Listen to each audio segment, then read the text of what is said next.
Morning, everyone. I'd like to call the August 15th, 2019 meeting of the Post Falls Urban Renewal meeting to order.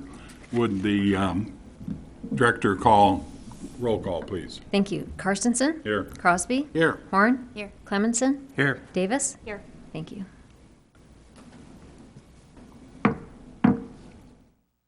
And I have Commissioner Crosby lead us in the Pledge of Allegiance. I pledge allegiance to the flag of the United States of America and to the republic for which it stands, one nation, under God, indivisible, with liberty and justice for all. Thank you. Anybody, any commissioner have any conflicts to disclose on today's agenda? Nope. Nope. Consent calendar?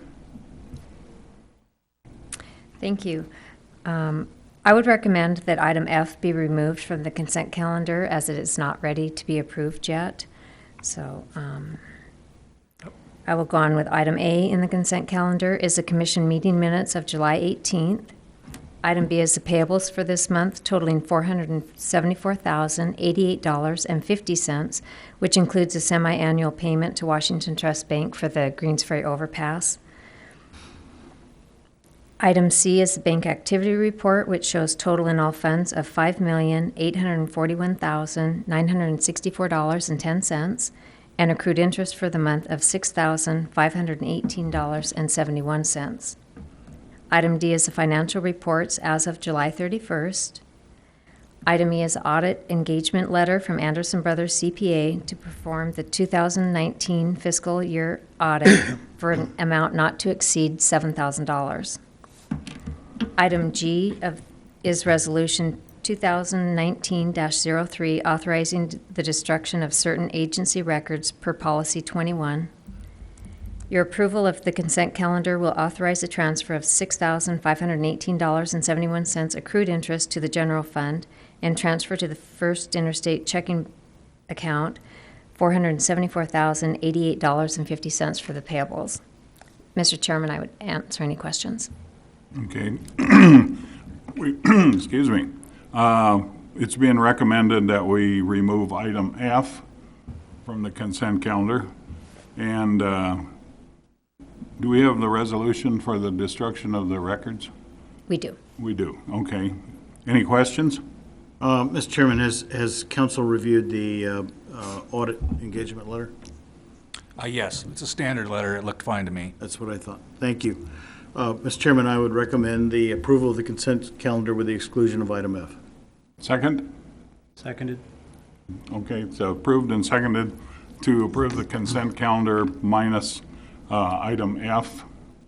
Roll call vote? Davis? Aye. Clemenson? Aye. Horn? Aye. Crosby? Aye. Carstensen? Aye. Thank you. Okay, do we want the resolution, record destruction now? No, we'll sign it later. Okay. Okay, we'll move on then to committee updates. Finance and Policy, Commissioner Crosby. The committee reviewed the financial statements we just approved and found no issues.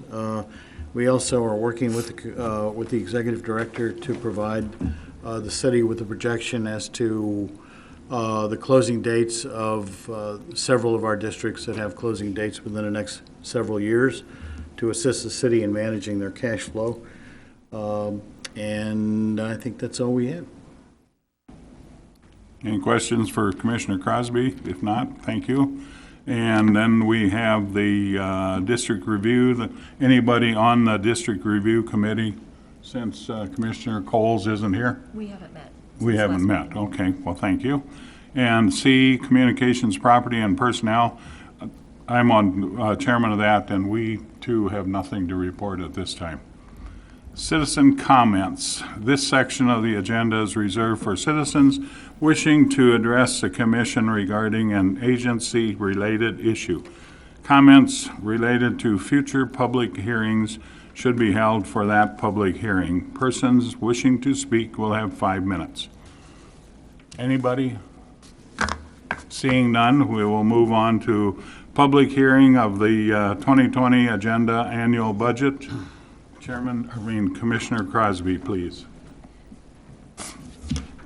La- Larry, would you officially open the public hearing, please? Oh, I'm sorry.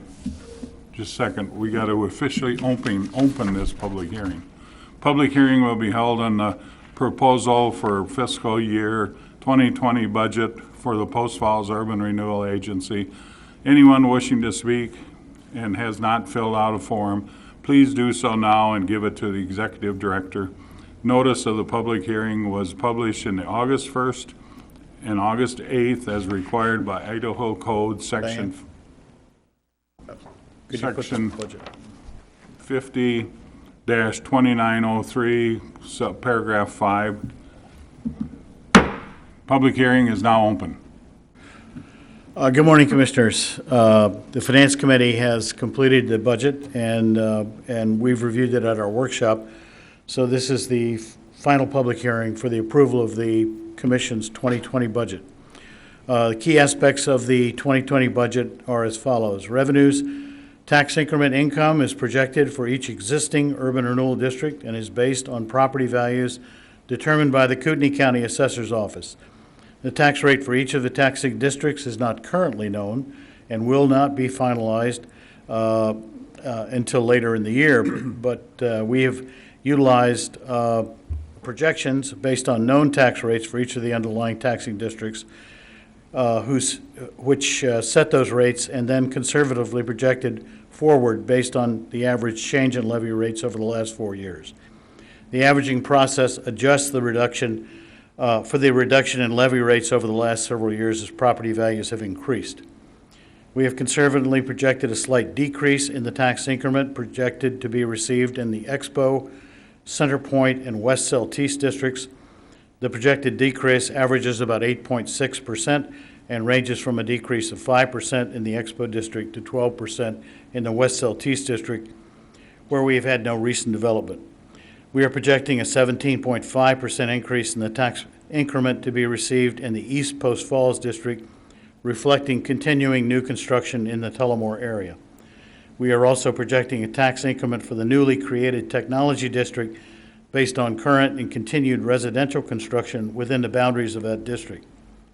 Overall, the projected tax increment for all 5 existing districts is anticipated to increase only 0.7% or $35,883 from the actual increment received in 2018. No other income is anticipated, and we do not anticipate the need to transfer funds from the general fund to meet any agency operating cost. Interest income has been projected conservatively at $18,000, despite the fact that the agency received in excess of $68,000 in interest income during this year. Interest income is projected to decrease due to the fact that we continue to aggressively pay down debt and disperse accrued increment for completed public improvements. Carryover revenue is a tax increment collected in prior periods within a district which will be applied to pay for public improvements currently underway and planned for the future. Those funds will only be paid out when the public improvements have been completed and paid for by the proponent, and all costs documented and reviewed by the agency, and all the improvements approved by the city and transferred to the city, dedicated to the city. The agency is only projecting carryover revenues in 2020 for the East Post Falls District, which reflects revenues that will be accrued to make future payments on bonds issued to finance the Greens Ferry overpass, and revenues to pay for some major sewer improvements planned in that district. We are not projecting any borrowings for 2020. Total revenues projected in 2020 are $4,893,231. Carryover revenues from prior years total $3,718,193, and the agency is projecting total funds available in fiscal year 2020 of $8,701,424. Our expenses, which are on the latter part of the sheet, see if I can get that lined up, almost. Our main expenditure for 2020 will be debt repayment and reimbursement for completed and dedicated public improvements. Proponent reimbursement for approved and completed public improvements, including debt repayment and interest expense associated with our debt, is projected to increase by $1,678,594 to $8,555,424. The increase is a result of reimbursement being paid for completed, dedicated, and accepted public improvements, and our continued focus on aggressively paying down debt on borrowed funds.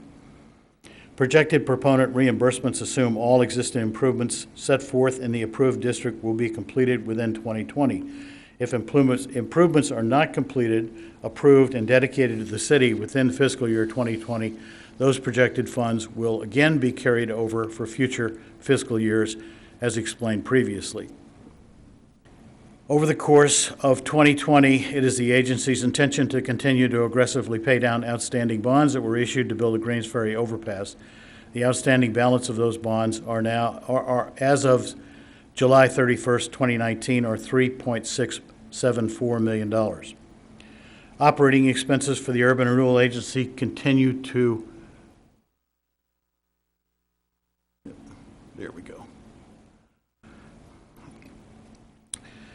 to represent less than 2% of our projected revenue.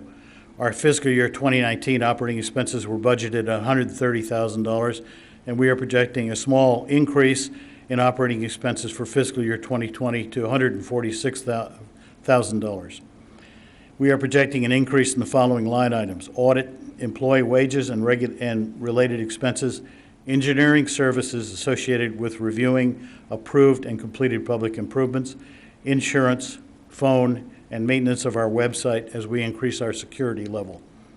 We are projecting a decrease in expenses for unemployment taxes, post office box rental, computer repair and configuration, and computer hardware. Total expenses for fiscal year 2020 are forecast at $8.7 million. Of that total, $8,555,424, or 98.3% of our expenses, are allocated for debt repayment and funds being reimbursed to proponents for completed, approved, and dedicated public improvements. The remaining 1.7% of the forecast expenses are our operating expenses associated with operating and administering the activities of the agency. Income expenses are equal, as is required. Are there any questions? Any questions for Commissioner Crosby? No, just a comment though. Thank you for all your hard work on this. You guys go through it with a fine-tooth comb, and thank you for finding things, even like the P.O. box, finding ways to cut expenses. That's impressive when you're working with taxpayer dollars. The Finance Committee did all the heavy lifting. Yeah, okay. After Diane put all the numbers together. Thank you.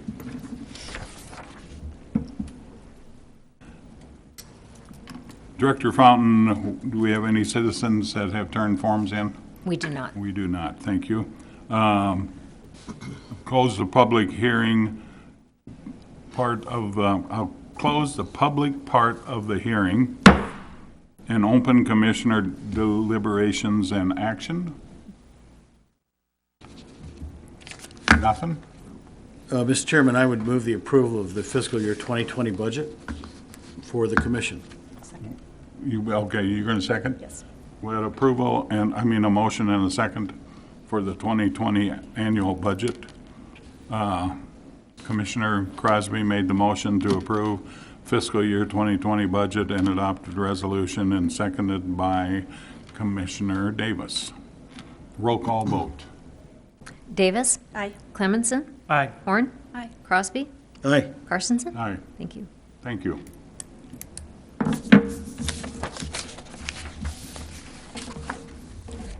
Okay, moving on to unfinished business. Resolution 2019-04, approving fiscal year 20, we did that. We just did that. Yeah. I'm sorry. I'm getting new business. Approval of semi-annual proponent reimbursement. Thank you. It's that time of year again where we reimburse our proponents for the infrastructure that they've put in with the increment that we've received. So the semi-annual proponent reimbursements totaling $906,419.42 will be distributed as follows.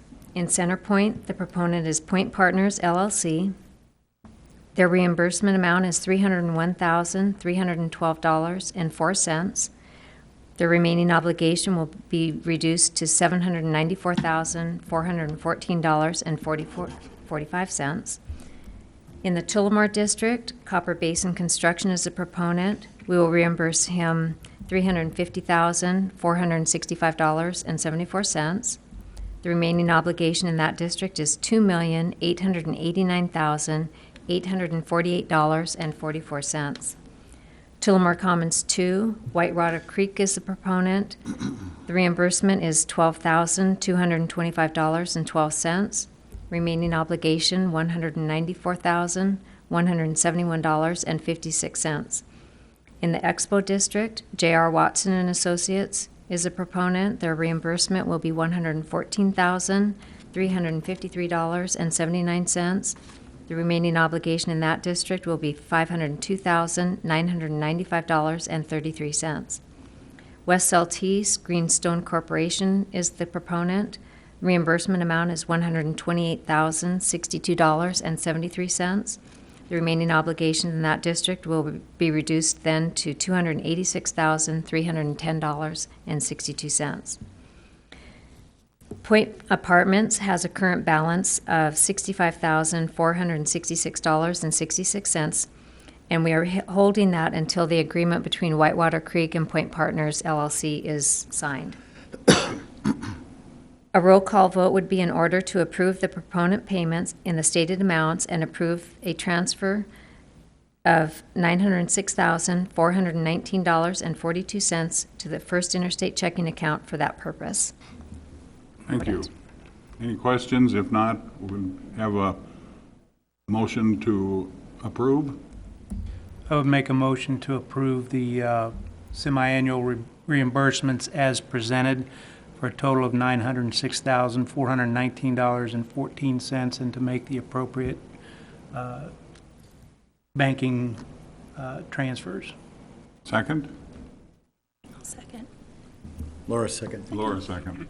Okay, we need a roll call vote? Yes. Davis? Aye. Carstensen? Aye. Crosby? Aye. Horn? Aye. Clemenson? Aye. Thank you. Thank you. Next, we have 2020 budget, closing budget for West Southeast 2. Glenn, you're on the...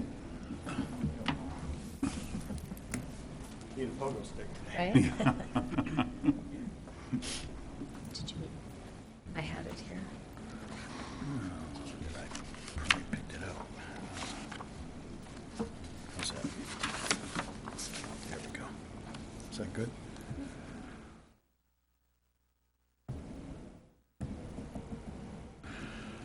Good morning again. This is the closing budget for West Seltice. It's been published. No, it hasn't been published. We need to publish it. The West Seltice 2 Urban Renewal District was created in 2005 and encompassed 248 acres. The district was formed to address blight, extend public infrastructure, create employment opportunities, and address traffic improvements. Greenstone Corporation of Liberty Lake was a proponent, and the original vision for the district included mixed use in an urban village concept where residents could work, play, and shop. It was anticipated that 1/3 of the district, or 82 acres, could be developed as light industrial and distribution, providing employment opportunities.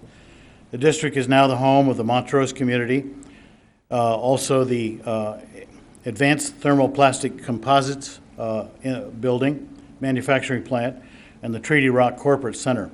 Public improvements totaling $1.9 million in the form of sewer, water, and transportation infrastructure were completed and dedicated to the city over the life of the district, and several hundred new jobs were created. Over the 15-year life of this district, the assessed value increased from $1.7 million in 2005 to $26 million at closing. The process of closing an urban renewal district begins with the presentation of a projected closing budget as required by state statute, and we are projecting to complete and close the closing process and formally close the district at or prior to its maturity date of November 5th, 2020, subject only to receiving sufficient tax increment in 2020 to repay all outstanding obligations, which our projections indicate we will. By law, the Urban Renewal Agency may, however, continue to collect tax increment through the succeeding tax year of 2021, since property taxes are paid in arrears. However, as I said, our current projections are that we will not need the 2021 tax increment and will be able to return that to all of the taxing entities, including approximately $50,000 of 2020 tax increment, which we will rebate back to the taxing entities when the district is closed. The West Seltice 2 district will be the fourth urban renewal district to be closed by the Post Falls Urban Renewal Commission. Upon completion of the closure of the district, the increased taxes that have been generated by new development, or approximately $350,000 per year, will be returned to the city of Post Falls, Kootenai County, and the other taxing entities, and increase their tax revenues in 2021 and all future years. We have just approved a reimbursement of the proponent in this district in the amount of $128,062.73 for completed public improvements. The Commission's remaining obligation of $286,311, which we project will be fully repaid by tax increment received in 2020, and it is our intent to close the district as early as possible. Mr. Chairman, we will need a motion to approve the projected closing budget so it can be published or distributed pursuant to state law for this district, and authorize the staff to make that advertisement. Thank you. Motion to proceed with closing of this district? Motion to approve the tentative closing budget, yes. Thank you. That's exactly what I was going to say. I'll make a motion to approve the proposed 2020 closing budget for West Seltice 2 District. And a second? Second. And a roll call vote, I assume? Voice vote's fine. Voice vote's fine. All in favor, say aye. Aye. Aye. Opposed? Consider it done. Thank you, Commissioner Crosby.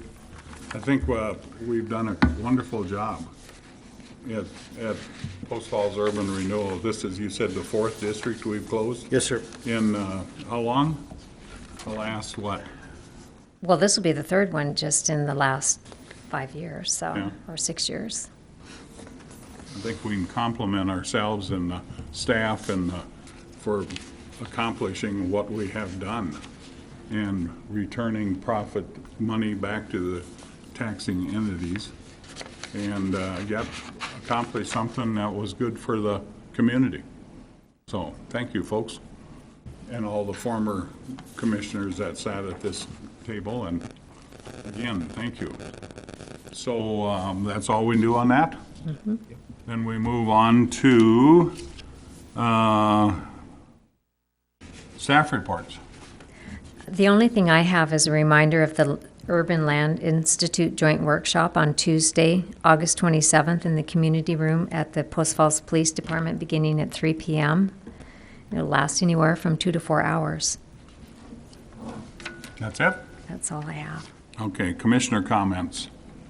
Mr. Chairman, yesterday I attended the Missing Middle Housing Forum at the City of Coeur d'Alene, or at actually NIC, and it was put on by the City of Coeur d'Alene and NIC and Opticoast Design. It discussed issues related to infill housing and affordability.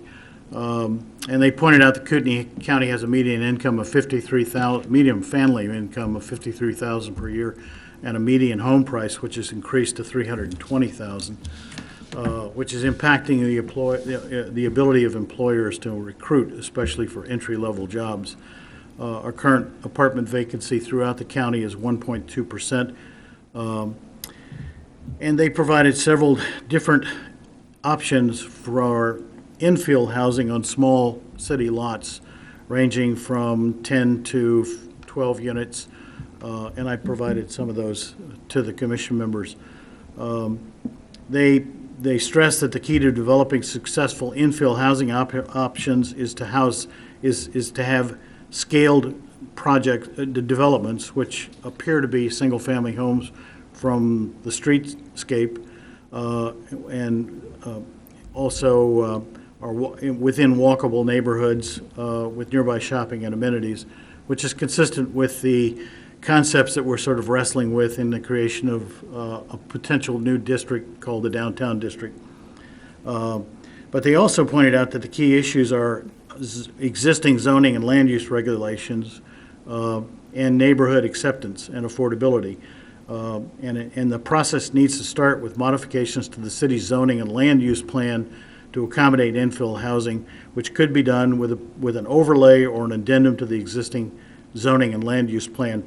But it really starts with the city council and the planning commission and the planning staff. There's very little that urban renewal could do with this concept other than support it by helping to increase employment opportunities and commercial development.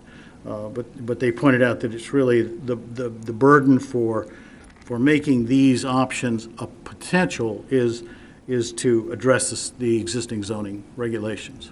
So that's my report. Very good. Thank you. I think we got definitely some changing times to look forward to.